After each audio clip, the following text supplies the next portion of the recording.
ಭರ್ಜರಿ ಬ್ಯಾಟಿಂಗ್ ಮತ್ತು ಉತ್ತಮ ಬೌಲಿಂಗ್ ನೆರವಿನಿಂದ ಚೆನ್ನೈನ ಚಿದಂಬರಂ ಸ್ಟೇಡಿಯಂನಲ್ಲಿ ನಡೆದ ಐಪಿಎಲ್ ಪಂದ್ಯದಲ್ಲಿ ಆರ್ಸಿಬಿ ಭರ್ಜರಿ ಗೆಲುವು ದಾಖಲಿಸಿದೆ.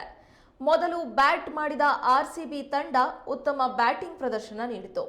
ಸಾಲ್ಟ್, ಕೊಹ್ಲಿ, ಪಟೇದಾರ್, ಡೇವಿಡ್ ಉತ್ತಮ ಬ್ಯಾಟಿಂಗ್ ಪ್ರದರ್ಶನವನ್ನ ನೀಡಿದರು.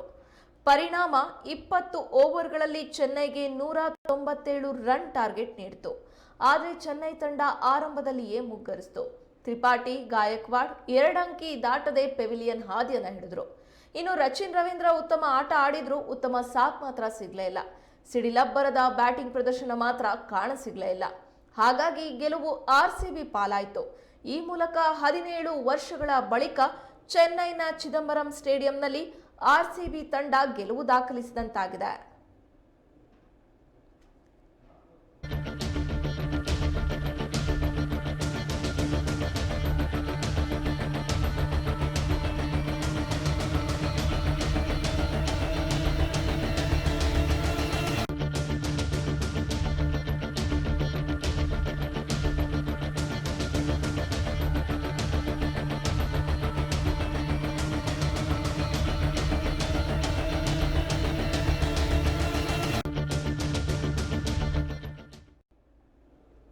17 ವರ್ಷಗಳ ನಂತರ ಚೆನ್ನೈ ಮೈದಾನದಲ್ಲಿ ಆರ್ಸಿಬಿ ಗೆದ್ದು ಬೀಗಿದೆ.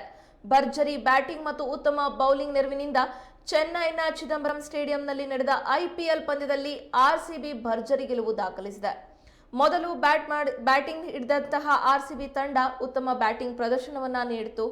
ಸಾಲ್ಟ್, ಕೊಹ್ಲಿ, ಪಟೇದಾರ್, ಡೇವಿಡ್ ಉತ್ತಮ ಬ್ಯಾಟಿಂಗ್ ಪ್ರದರ್ಶನವನ್ನ ನೀಡಿದರು.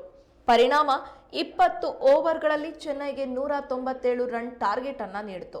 ಆದರೆ ಚೆನ್ನೈ ತಂಡ ಆರಂಭದಲ್ಲಿಯೇ ಮುಗ್ಗರಿಸಿತು. ತ್ರಿಪಾಠಿ, ಗಾಯಕ್ವಾಡ್ 2 ಅಂಕಿ ದಾಟದೆ ಪೆವಿಲಿಯನ್ ಹಾದಿ ಹಿಡಿದ್ರು. ಇನ್ನು ರಚಿನ್ ರವೀಂದ್ರ ಉತ್ತಮ ಆಟ ಆಡಿದ್ರು ಕೂಡ ಆತನಿಗೆ ಉತ್ತಮ ಸಾಥ್ ಮಾತ್ರ ಸಿಗ್ಲೇ ಇಲ್ಲ. ಸಿಡಿಲಬ್ಬರದ ಬ್ಯಾಟಿಂಗ್ ಪ್ರದರ್ಶನ ಮಾತ್ರ ಕಾಣ ಸಿಗ್ಲೇ ಇಲ್ಲ.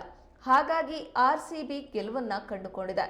ಈ ಮೂಲಕ 17 ವರ್ಷಗಳ ಬಳಿಕ ಚೆನ್ನೈನ ಚಿದಂಬರಂ ಸ್ಟೇಡಿಯಂನಲ್ಲಿ ಆರ್ಸಿಬಿ ತಂಡ ಗೆಲುವು ದಾಖಲಿಸಿದಂತಾಗಿದೆ.